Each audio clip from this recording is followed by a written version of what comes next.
We've got a session now on global Islamic economy influences, and I'm going to introduce the panel. They're each going to spend maybe 5 or 7 minutes. They've got a few slides, and they want to talk a little bit about what they've done and how they've become an influencer. But before allowing them to do that, I will introduce them, but I also want to make a few opening remarks. So to my immediate left is Lamia al-Hajj, who's a professor at the Sultan Qaboos University. She's going to explain all about advanced biofuel research and how we can turn algae into something extremely useful in the Islamic economy. And I find this really fascinating because I'm a banker and accountant by profession, so it's going... No, it won't go straight over my head. I think in words of one syllable, Lamia in our conversation earlier today really captured us. She's quite hyperactive, so I don't think she's going to sit. No. She's going to walk, and she may come out amongst you, so be warned. Sitting to her left, your right, is Chris Blaufert, who's the co-founder of LaunchGood, which is effectively, he's an entrepreneur and a crowdfunder and a serial everything, apart from being a serial killer, but he's a serial crowdfunder and entrepreneur. And on my far left is Medusa Ahmed, who's managing partner at Unitas. I think it's strategic communications what you do, but we had a practice session earlier today where we were kind of completely unscripted. We hadn't looked at each other's slides. Apart from Chris, I haven't met this gentleman and this lady before today. But we managed to have to be told to stop talking because we were engaged in quite a conversation. I realize this is the last session. Please bear with us. We'll if you've got questions, I'm sure we'll let you answer them later. But I just wanted to spend a couple of minutes before getting Lamia to do her not pitch, but I think explain a little bit about what she's doing. The importance of Islamic economy influences. And I can do this from my own perspective and from my own career perspective. I'm a career banker who drifted completely by accident into Islamic finance 30 years ago, and also drifted quite determinedly into Islam 30 years ago as a result of the duty of care of somebody who was a Muslim and had helped set up the first Islamic bank in Malaysia. And I was really fascinated by this duty of care.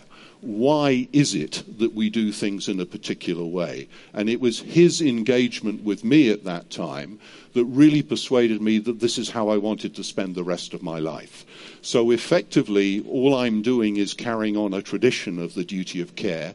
It's about the outcome. It's about what you do and how you do it. It's not about the big organizations. It's about the individuals. And we're very fortunate to have 3 individuals here who have got amazing stories to tell about the differences they've been able to make through their professions, in their locations, in their environment, the differences they make, the impact that they create, and most importantly, the values that we all share with all humanity. So I've probably said enough for the time being. Lamia, start walking. Thank you very much. Assalamu alaikum. So I'm really excited to be here today. I'm thrilled. Thank you very much, David, for the intro. I'm not going to talk about genetic engineering, although that's my profession, but I'll be talking about how to be a positive influencer in general, because that's what I learned throughout my lecturing in Sultan Qaboos University for over 10 years, and it really touches my heart. So I'm going to be talking, inshallah, about how to be a positive influencer. To be very honest, I was a little bit terrified when I was told I have 5 minutes. I mean, that's not fair. I'm a lecturer in the university. 5 minutes is just a crime, but I'll try to stick to my 5 minutes. So my talk today, inshallah, will be really summed up in 3, I'm not sure the censor.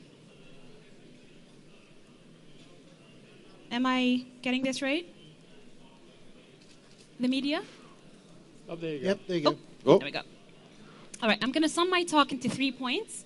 The what, the how, and the why. If I get these 3 messages through, inshallah, then I'm going to be happy with what we come out. So before I get into the details of how to be a positive influencer, I'm going to just share a little bit about my role, and maybe that will help then later on identify how we can just align our roles with our goals in life. So a little bit about myself. I hope I don't bore you too much. So I'm an educator. I've been teaching at Sultan Qaboos University for over 10 years. I'm also a wife and a mother of 3 boys. I'm a sister and a daughter. I'm a social worker working closely with refugee camps. I'm a motivational speaker and a research scientist. Wow. And the reason why I'm talking about this is not because it sounds all fascinating, but because I learned something from one of my readings with the book 7 Habits of Highly Effective People by Stephen Covey, where he clearly states the importance of firstly identifying your roles in your life before you set up your goals. Because your goals have to be aligned with your roles. I mean, it sounds like it's common sense, but sometimes when you sit down and write it, you're like, actually, I realize that I do more than what I think I do. And it's important to have those roles clearly before you set up your goal. So if I am to sum up what I really do, I would say that what I really want to do, and my goal is to be a change creator. I want to make a difference in people's lives. And therefore, I thought, okay, how can I do that at home, in my classroom, at work, in society, in the whole world, inshallah. The inspiration of getting into motivational talking happened in my classroom when I noticed that my students are actually more interested in the side talks we used to have on the motivational side and life skills and finding your goals and unleashing your potentials than how the DNA folds and the protein is synthesized. So the students were my inspiration to start something new. And I thought, how can I be more sustainable? How can I drive change in a larger impact and a more sustainable manner? And that's when I go to the how. And I thought, okay, I'm going to start my own company called Coach for Change. It's less than a year old, but alhamdulillah, I've already done a lot of workshops and talks, both locally and internationally. This year I've been to South Africa, to Pakistan. Last year I've been to Canada, the States. So I'm really glad to share that, although it's new, everybody needs that kind of positive change in their lives. What I wanted to share also regarding positive change is that something I learned. So throughout my journey in creating change, I learned something very important. Everybody wants change, but nobody wants to change. Right? And that's a very important point because Allah subhanahu wa ta'ala says, إِنَّ اللَّهَ لَا يُغَيِّرُ مَا بِقَوْمٍ حَتَّى يُغَيِّرُ مَا بِأَنفُسِهِمْ. Truly, Allah will not change what is in you until you change what is in yourself. So this is something that I think is very powerful, and it was a positive driver for me to start changing. In order to be a positive influencer, I need to change to be a better person and really walk my talk and be a role model. That's one very important thing that I've learned. Another thing is that a lot of people are terrified with change, and I think it's difficult. But I strongly believe that every single person can be a change maker. Every single person can be a positive influencer and can make a difference. I'll share a very short story.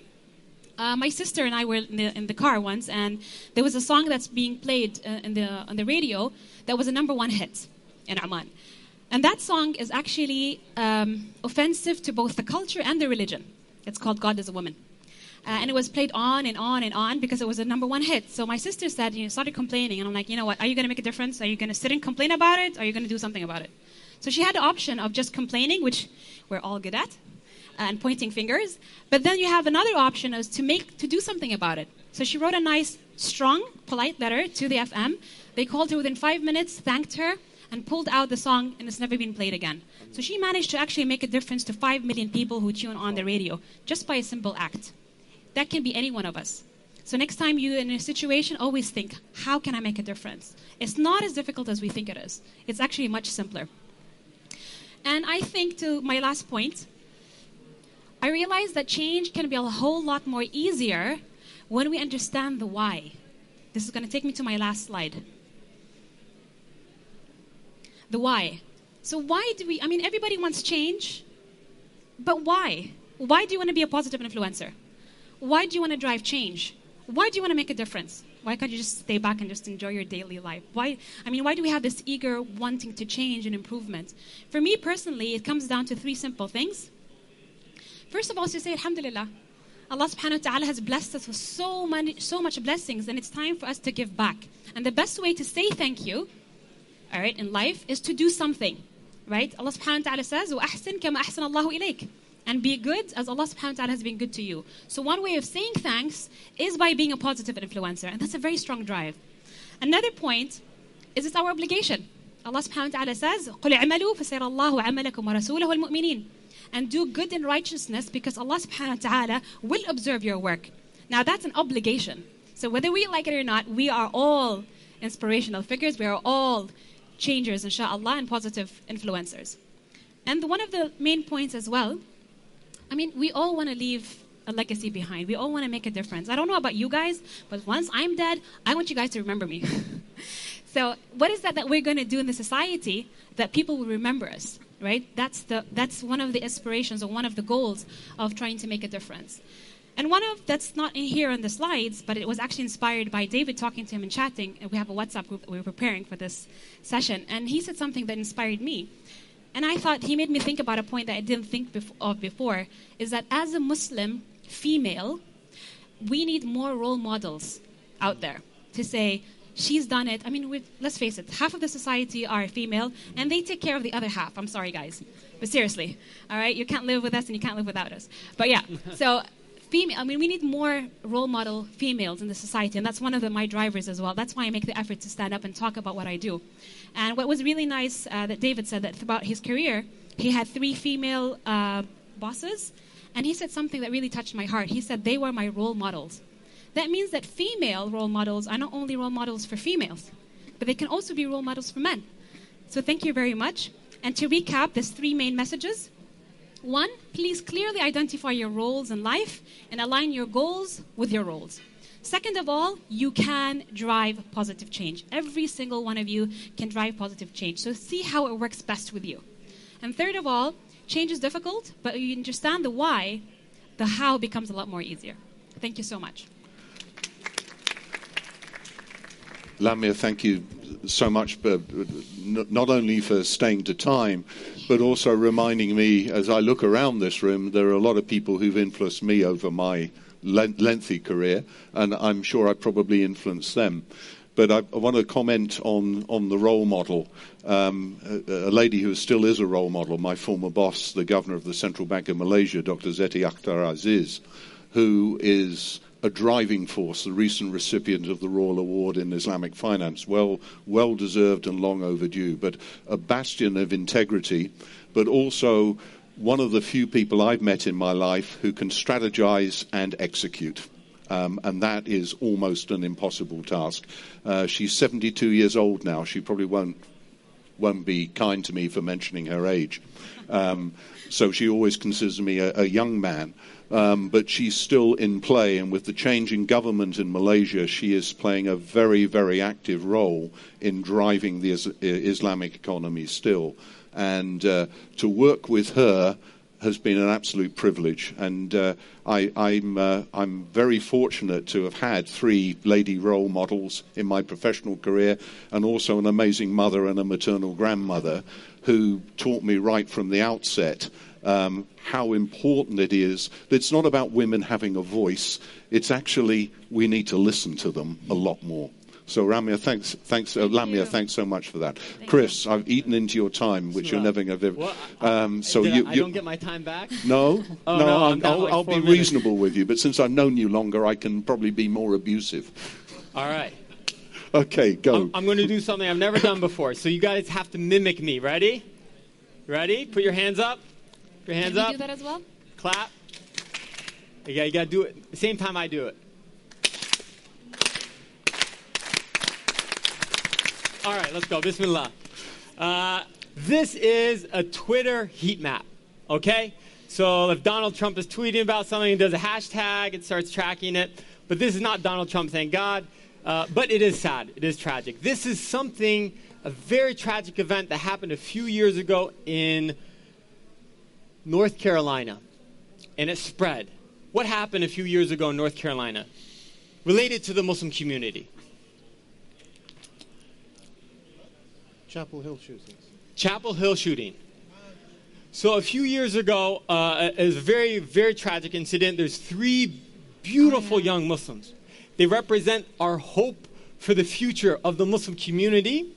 They were brutally executed by their neighbor in their own apartment. And there's this hashtag, Chapel Hill shooting.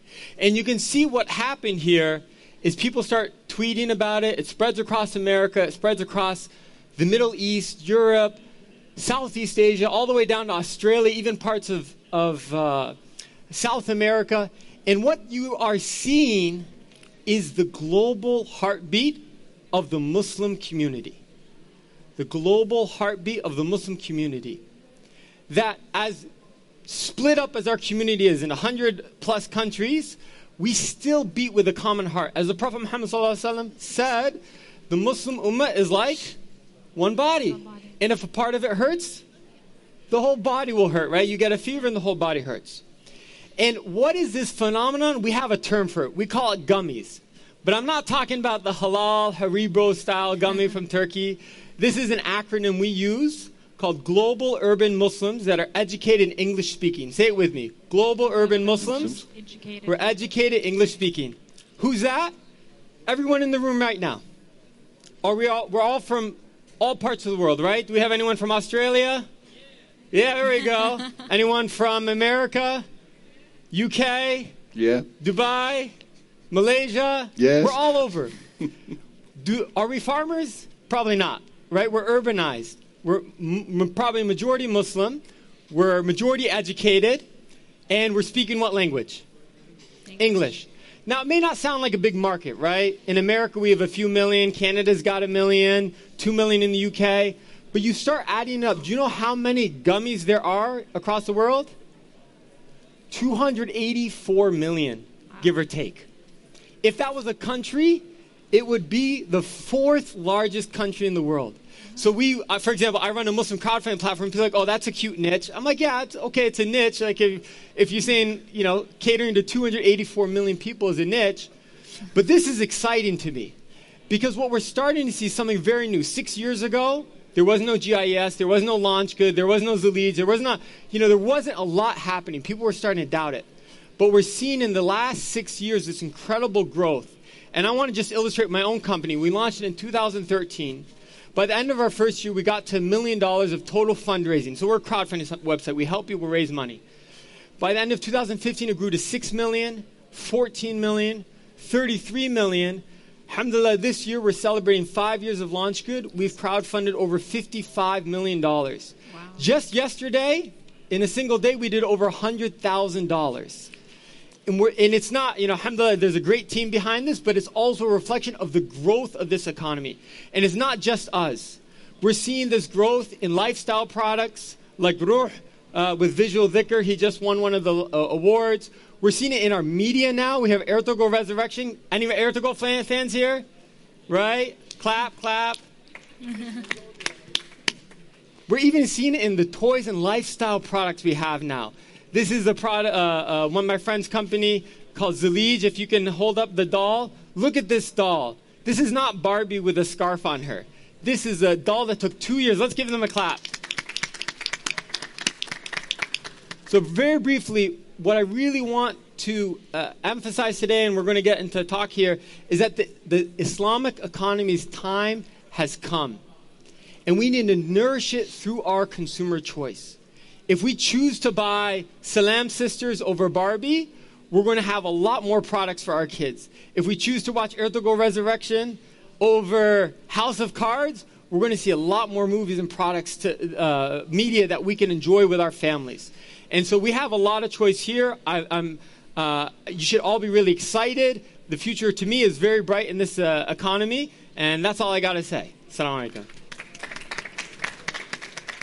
Chris, thanks very much indeed. Medusa, I know you're going to take over. Please go ahead. I've got one comment on this, that it is about the change we can make. It's about the shared values we have. I've was on a judging panel, was it 2 years ago, 3 years ago, where yeah. Chris won the Global Ethica Award for what he was achieving, and extremely well deserved. There are many, many other deserving causes out there, but what we share together is this set of values and this duty of care. You know, the Sustainable Development Goals, all 17 of them, are the Maqasid al-Sharia.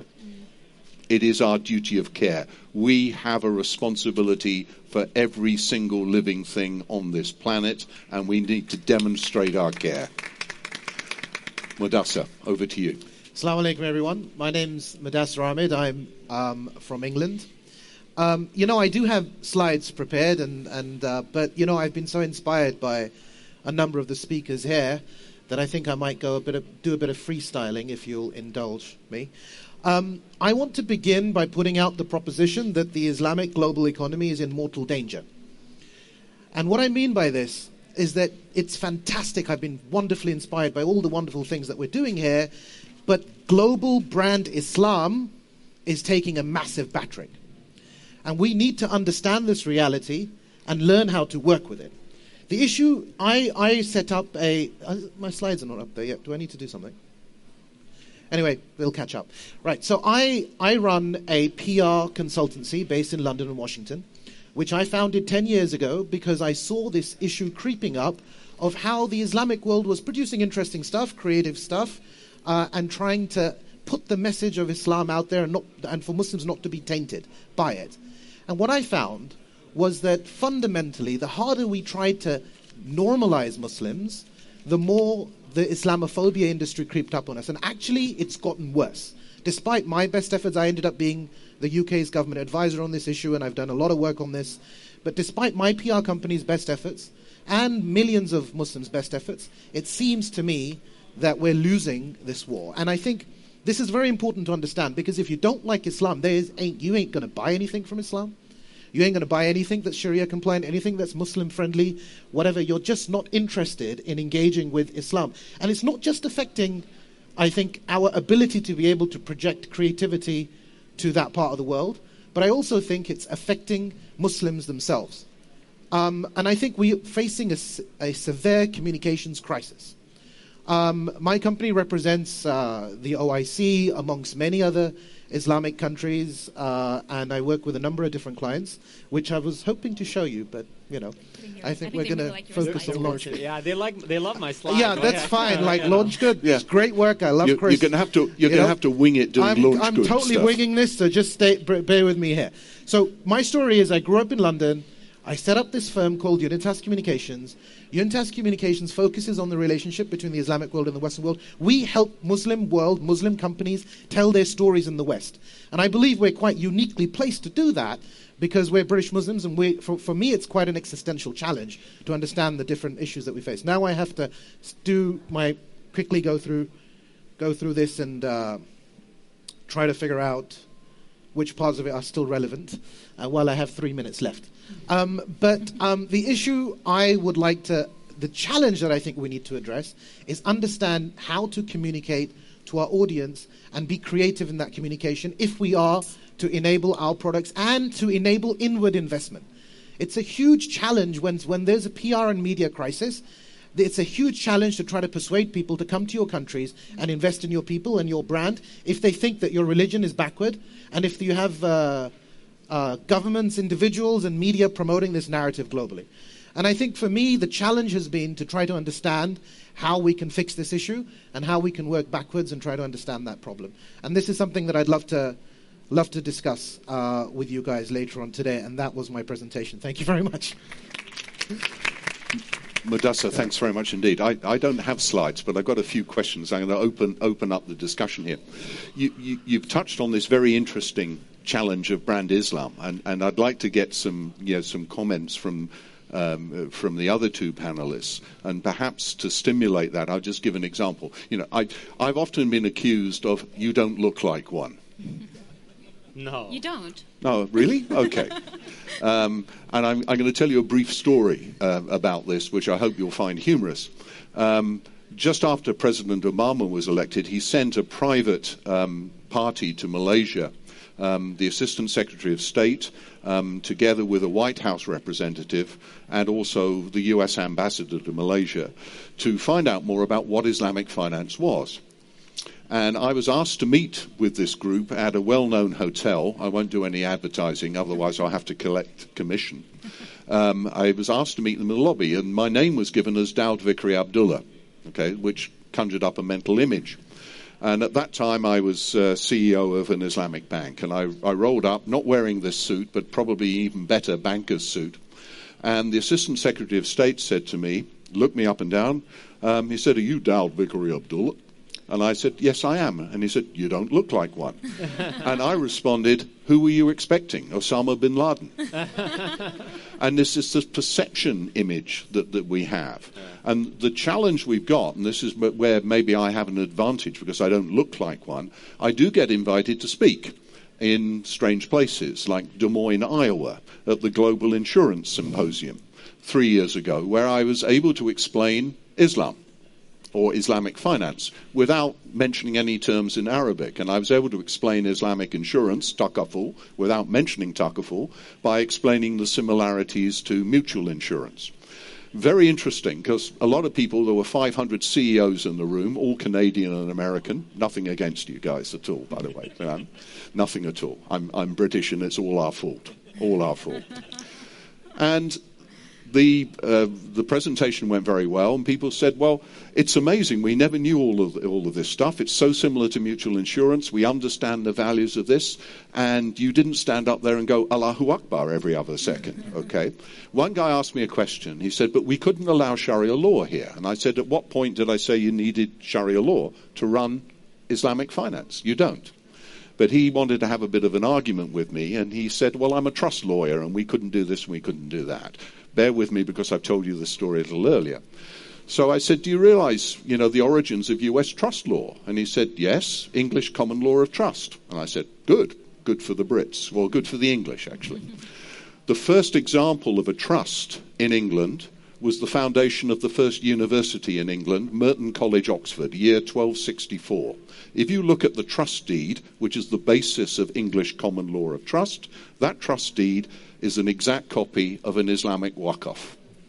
That is the basis, the foundation of every single Western university that has an endowment fund, is based on the value proposition of waqf, an Islamic concept.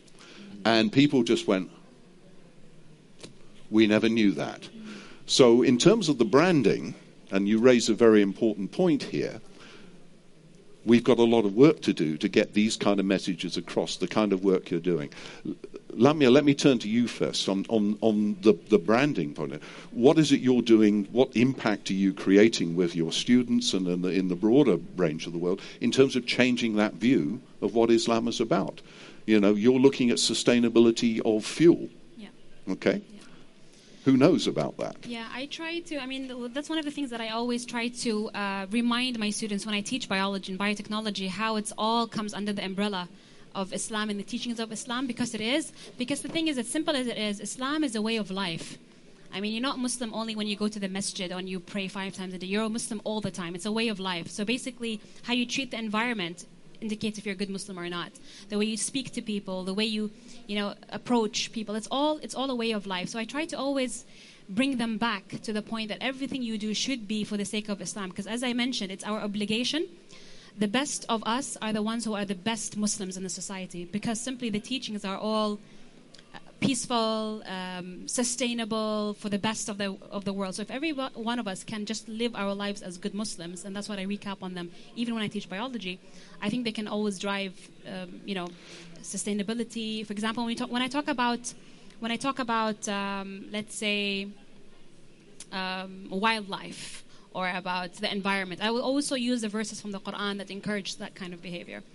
In terms of trying to break the stereotyping, I try a lot to emphasize Islamic teachings when I talk in conferences internationally. So we've been from China and Pakistan all the way to Canada and the States, and I always try to emphasize and always go like, oh, you're a Muslim, oh, you're an Omani, like you're from the Gulf. They have a perception about Muslim women, and I try to break that stereotyping by traveling more and being outspoken to just break that kind of stereotyping. Something we spoke about earlier, but I'd like you to comment on this, is that you mentioned something this morning which also touched me, was the fact that you have to play to your strength.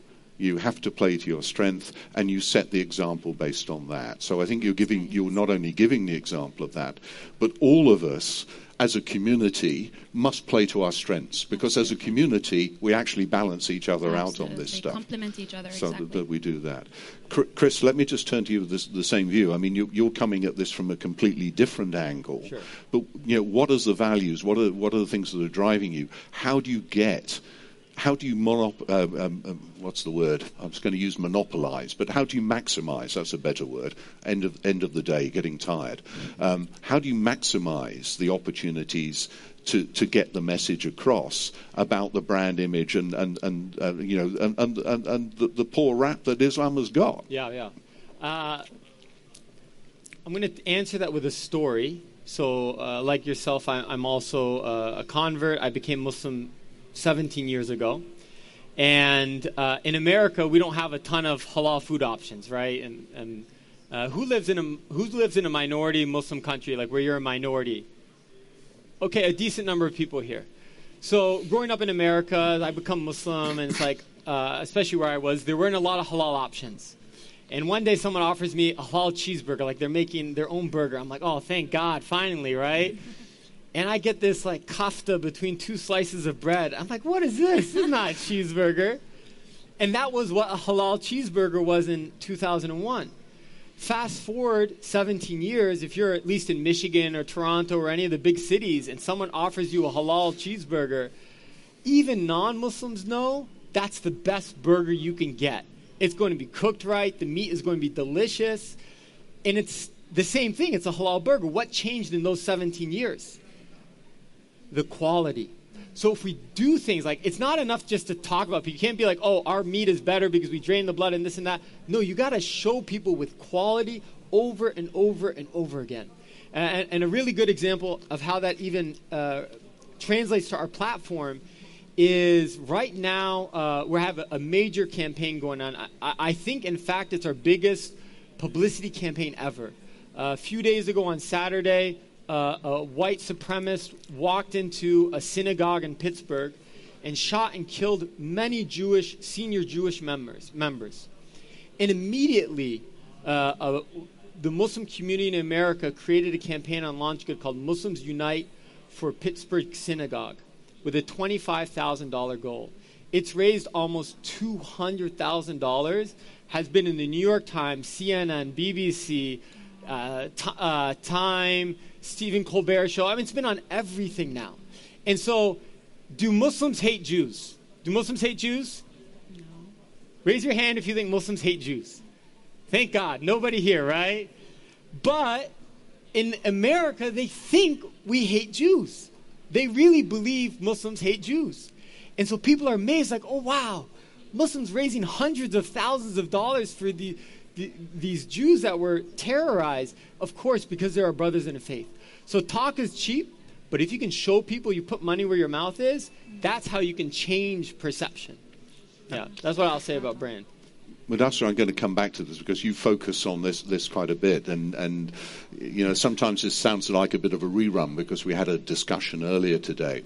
But I'm an Islamic banker. I'm probably a reformed Islamic banker, and I'm looking over that. My brother Harris is probably going to critique me on this later. But the aspect that rings very true, that the lowest point of entry or the lowest common denominator 30 years ago, or maybe 40 years ago, I forget how long ago it was, but we started doing Islamic banking. But effectively what we've ended up with is conventional banking with a Sharia label, which doesn't really differentiate it. And we've created more and more debt, which is not something that we're particularly fond of in Islam. We haven't looked at the risk sharing. We haven't really got the message across. And you asked a very, very good question earlier today about, you know, what is the audience that we're trying to address here? Is it just the Muslims with the Muslim economy, or is it the whole world? And I'd be interested if you could, develop that, because I clearly have points of view on it.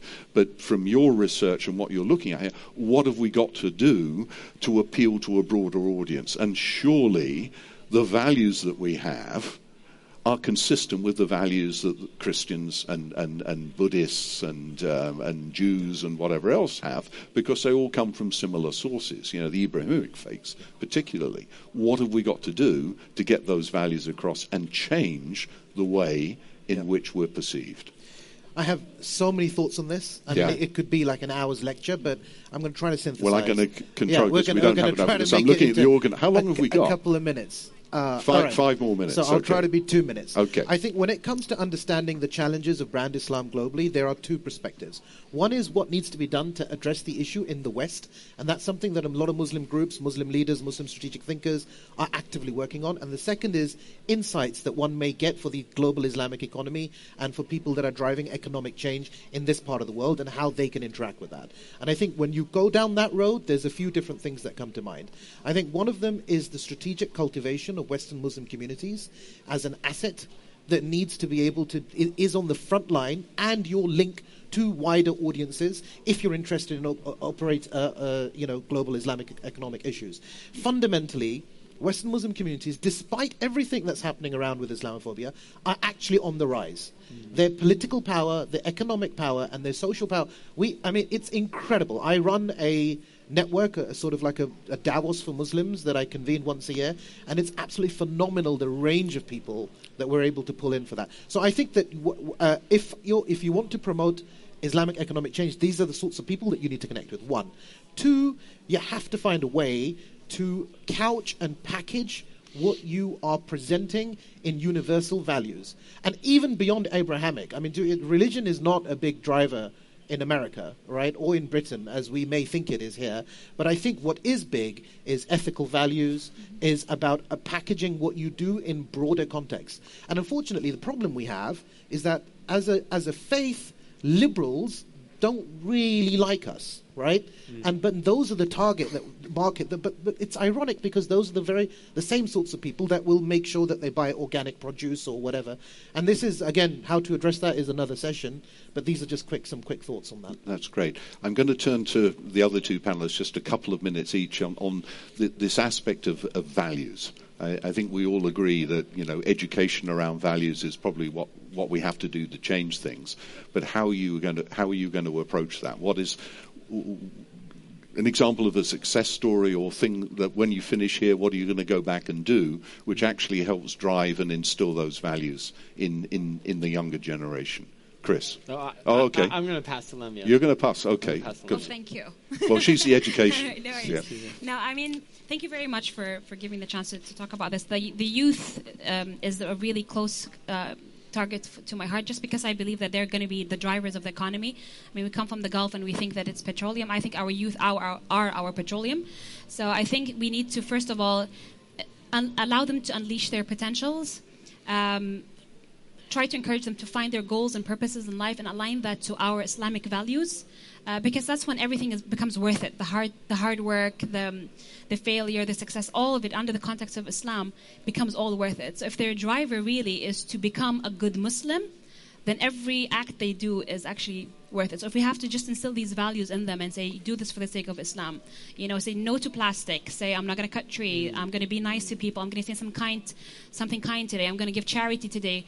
Try to make an effort, a conscious effort, to be a positive influencer throughout your day. Wake up in the morning and say, at least 3 people. I'm going to make at least 3 people happy. Trust me, by the end of the day, they're 30. And it's simple. So as long as we have this as a lifestyle, that value of being a positive influencer on daily life, I think, is going to make a lot of change, inshallah, in the Muslim society. Chris, do you want to have a final sentence? She inspired me. So I will share that what drives us in Launch Good is a verse in the Quran. Kuntum khayra ummatin ukhrajat linnas. You're the best nation brought forth for mankind. Ta'muruna bil ma'ruf. You command that which is known to be good, وَتَنْهَوْنَ عَنِ الْمُنْكَرِ, and you forbid that which is evil, وَتُؤْمِنُونَ بِاللَّهِ, you believe in God.